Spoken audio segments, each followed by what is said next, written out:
Hello, everybody. I am really weirdly an expert on a lot of really bizarre and small niche game genres, just because it is the kind of thing that I enjoy and actually play quite a lot. But I tend to not really share it all that much because the amount of people that play really bizarre niche small genres is not a large amount of people, and therefore the amount of people that are interested in this sort of thing are not a large amount of people. Today, I want to talk specifically about the genre of raise your own child, which is not that unheard of, mostly because a lot of people will be very familiar with Princess Maker. That is how I got into the genre myself. But that isn't where the genre stopped. Like, it continued going, and different kind of developers made their own versions of raising a child, going through childhood. It's kind of almost a life simulator genre, except that it is a lot more focused on just like one specific aspect of life, the same way that games like Kudos are more focused on like 20 to 30 range of age and like nothing else. Same as singles are focused on only the aspect of dating. Not every thing that will fall into the category of life simulation will actually simulate the whole life. Now, I will apologize if I sound a bit sniffly in this video. It is hot in England at the moment as I'm recording this, and I tend to get sick. First of all, I tend to get all my allergies flare up, and then like all the viruses also come and get me whenever the temperature gets too high. So I am legitimately battling a cold right now, but it is okay because I have beer. Anyway, that hasn't been neither here nor there. Let's go back to the game. So a lot of Princess Maker-esque games will follow a rather Princess Maker-esque formula for how you raise your child. This tends to include some sort of fantasy world with also such aspects as your child can go out and battle monsters in order to train some sort of like strength stat or whatever on the side. Princess Maker had like this little walkable area where you can like actually go and do fights, and so do a lot of entries into the genre that came after it, such as like Volcano Princess also has that aspect. Growing up and Chinese parents, both are very, very similar to each other, but are more far removed from games like Princess Maker. While child labor still features inside the game, it is more things like mow your neighbor's lawn or like give a tour than it is work as a courtesan or like work in a cafe. It is very modern, so it doesn't tend to have any monster battling. Your activities will more often focus on either the kind of things that you play with, spending time with your friends, and then things like what exam subject you want to focus on, and similar. Both of them have the mechanics of you need to balance parents' approval with your character's mood. Both of these practically mean that when you're doing a proper run of this game, oftentimes what you will do is you will actually resort to mood raising with food because you can purchase food with money, while if you try to keep up your mood through the activities that you do, you will tank parents' approval. Both of these have this sort of like little mini game where you're spending focus points in order to figure out what kind of stat or how much knowledge points that you get. You use the knowledge points to spend on the kind of subjects that you're supposed to be learning at school and extracurricular subjects.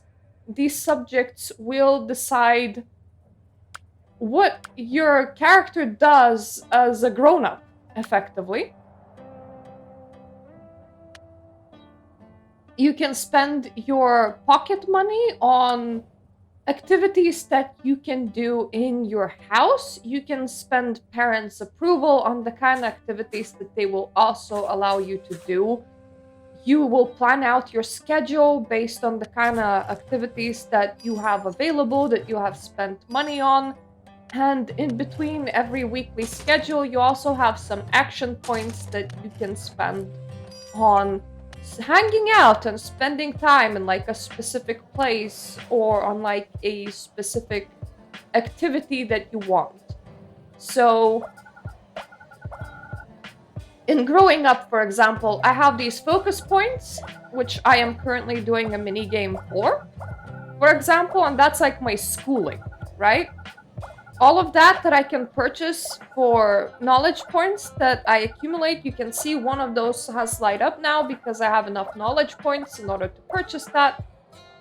That is done with schooling points, but I also have some action points as a person, and I can spend these action points to do things like go to a different room and like play hide and seek, which is what I am currently showing in this exact part of the video. And these action points, they're kind of unrelated to another thing which you're doing, which is setting up the schedule for the week. That goes from the kind of activities that you have available to you, which you unlock through either schooling, like if you're super into math, you might have like an ability to train the specific bit of math on like your weekdays. If you have like a slide unlocked, then you can go and use the slide as like one of the things that you do. So hello, Editing Berta here, just dropping in to make sure that I don't misrepresent both games. While the schooling points and the action points are separate in growing up, they are one and the same inside Chinese Parents. So if you spend some time doing a job, if you hang out with your friends, or do something similar, you are now costing yourself the action points that you could have spent on schooling. So the resource management is a bit more precise inside Chinese Parents because you have one resource instead of like separated resources of like, here's your free time patch and then here's your school points patch. In Chinese Parents, it is one and the same. I wanted to just like jump in and state that just in case somebody will get the wrong idea about how Chinese Parents play, just because I ended up describing exactly how growing up plays. Your weekly setup will very much depend on what kind of things that you're unlocking through gameplay and what kind of things like, you want to schedule. And the kind of things that you schedule will influence your parents' approval rating and your child's happiness. All of these mechanics are exactly the same for both growing up and Chinese Parents. So, I explained to you the basic concept of a game that's set up like this, and as far as I know, only growing up and Chinese Parents is set up exactly like this. Once again, they're falling into the raise your child genre, but the way that they approach the genre deviates from the way that Princess Maker or Volcano Princess, for example, approaches the genre. So now, how do they differ? Well, first of all, growing up is set in America. Chinese Parents, as implied, is set up in China. Secondly, in Chinese Parents, you can spend action points in order to spend time with very specific people, especially when you become a larger teenager. So if you want to build relationship with one specific person, you will be spending your action points to spend time with that one specific person. Who I was spending time with in growing up seemed a bit random, so I had like no influence over it.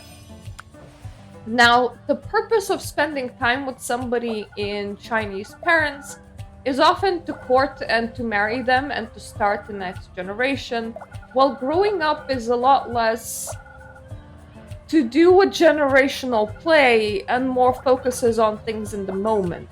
You uncover the characters' personal stories, but this doesn't necessarily mean that you will be able to date them.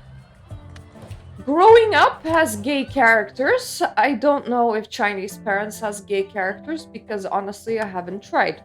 The only reason why I know that Growing Up has gay characters is because some characters disclosed that information to my character, which is perfectly fine. But I mean that Chinese Parents is kind of more focused on the idea of spending time in the idea of baby making.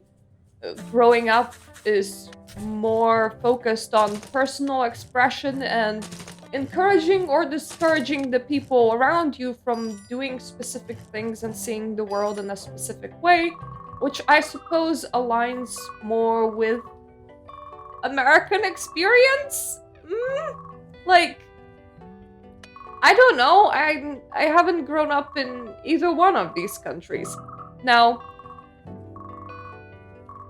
Chinese parents will have these little pop-ups during your week that ask you whether or not you have experienced something similar while growing up.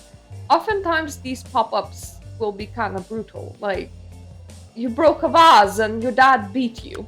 And the amount of people that pressed, yes, something similar has happened to me, is quite significant, which probably means that they did capture Chinese experience rather accurately, I'm guessing. I don't know who exactly played Chinese Parents and whether or not it was necessarily Chinese people. I thought we may as well switch to Chinese Parents when I'm already comparing the games. So, another difference is that as Chinese parents are generationally influenced, by doing a specific activity time and time again, you have a chance of earning traits. The abilities that you have already earned traits on in your generation, like through your multiple playthroughs, they will be marked with a star. They will be actually giving your next child bonuses to how much points they can get. But it is worth re-earning some of the traits because you can do things like face battles where effectively your mom brags to another parent about how great of a child you are versus the other parent bragging to your mom about how great of a child their child is. And the winner doesn't get scolded by their parents, but instead their parents get satisfaction from it, is effectively what I'm trying to say. Chinese parents also now have things like items that you pass on through generations. I forget what they're exactly called, but you get special points for finishing the game and then you can purchase them. And this will increase the amount of of a specific type that you earn. So like it can be like plus 10% imagination earned or something like that. So it is still effectively a stat bonus, but you can kit out your character with things that have been passed down to you from your own parents. You can also select your parents' parenting style, which means that they will approve and disapprove of different things. Like some parents approve more that you do more extracurricular activities like sports. Some parents want you to just focus on like the exams themselves, so like things like Chinese and math and English. Your friends have a lot less personality. They are effectively there to kind of be courted and for your parents to yell at you for, well, spending time with said friends instead of spending time on your studying. There are parenting types that care about spending time with your friends a bit less, and others a bit more. Another thing that Chinese parents have is if you manage to court and marry a friend, you unlock both of their artworks, like them as a child and then them as an adult, in like this little menu that you can look up. So you can see which of your friends you have already courted and which you haven't. Similarly, there's like a whole menu showing you which jobs you have already unlocked and done versus which jobs you haven't gotten as an ending yet. So it kind of feels like Chinese parents are meant to be played more generationally because you have more things to unlock. You're like, okay, I have unlocked the special trait on crawling, but not the special trait of being a baby ballerina, right? Or I have unlocked this profession and I haven't this profession. Or I have unlocked courting this one of my friends and not this one of my friends. Versus growing up is more focused on finishing personal character stories. So your friends will have specific coming of life experiences, and seeing this to its end will give you an achievement.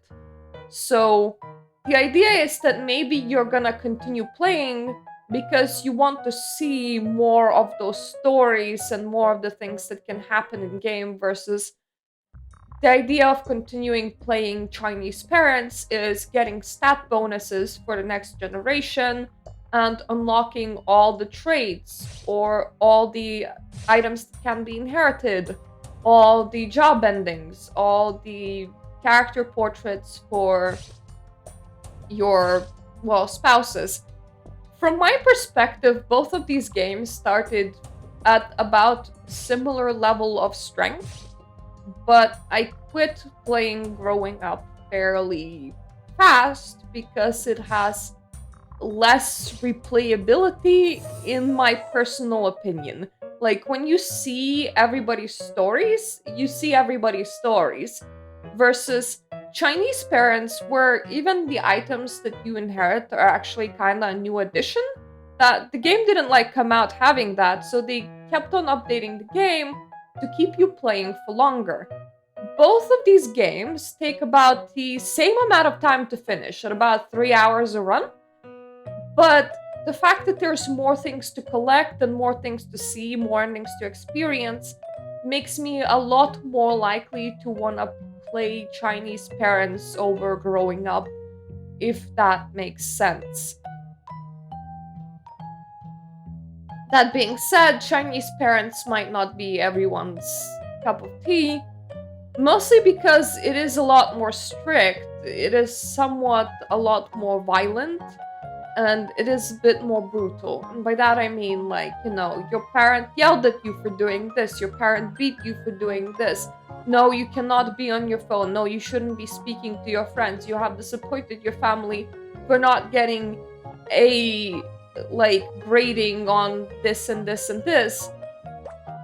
Where growing up is a bit more lax, but then again, both games are supposed to be representing different cultures. I found that it is, for some reason, easier for me to relate to Chinese Parents than it is to relate to growing up. But once again, this game has more replayability in general, and I guess nobody was like violent to me during my childhood, but things were said in a lot more direct manner. So you could say that me and my friends, when we grew up, we have experienced a lot more strict restrictions and some sentences said that do, like, scar a child. And yes, things like grades have been taken very seriously. Yes, end of school exams were taken really seriously, to a point where such things were reported on our radio every single year when end of school exams are happening. So it is a big deal in my country, and therefore needing to please your parents and the whole environment being a lot more strict is kind of easier for me to relate to than growing up, which is a lot more about personal self-expression and your friends going through coming of age stories, understanding their own sexuality, and disclosing such things to you. that just wasn't my experience at all. So, between these two games, I'm gonna say it like this. I stopped playing Growing Up entirely, outside of like revisiting for this video, and I have 17 hours in it. Chinese Parents I revisit occasionally, and I have 32 hours in it. So my approach was that I binged Growing Up, got majority of the achievements, which means that I've seen majority of the routes that are in the game, got bored and put down, while with Chinese Parents, I will instead launch it up occasionally and go through like 1 3 hour playthrough. So for me, Chinese Parents were a better investment than Growing Up, but that doesn't mean that Growing Up is a bad game, it's just a different game. So then, I gotta ask now, are any of you guys into such niche genres as like child raising and child rearing? Or is it just me? What are your favorite ones in the genre? What has stood out to you? Have you played either Growing Up or Chinese Parents? If you did, which one do you prefer out of the two? And I hope that you enjoyed this video. I like talking about the kind of games that I have enjoyed experiencing. I like talking about the kind of games that I have knowledge on or otherwise am approaching quite often. So, for example, cooking games. For some reason, that also became a genre where I have a whole bunch of games that I have experienced in that. Same with raising a child games. That is the kind of genre that I buy into and then experience quite a lot of. And I don't know if that's just me or if there's more people on this channel that are a little bit like me, you know. Just a tiny bit weird in their interests. I hope that this video hasn't been like a drag to watch. Thank you. If you are still here, I do wonder if you have any opinions on like any of these two games. Because obviously I had opinions, but I just said mine. So now I'm asking you for yours. I hope I'm gonna see you on my other videos where I discuss more strange video games, sometimes even tabletops. Really, if you're interested in this channel, you should see what I have on offer because it is quite the selection. So I'm not everybody's cup of tea, but for some people I am theirs cup of tea and I really appreciate that. So thank you to all of my subscribers, and more importantly, actually it's not more important, it's about the same level of importance.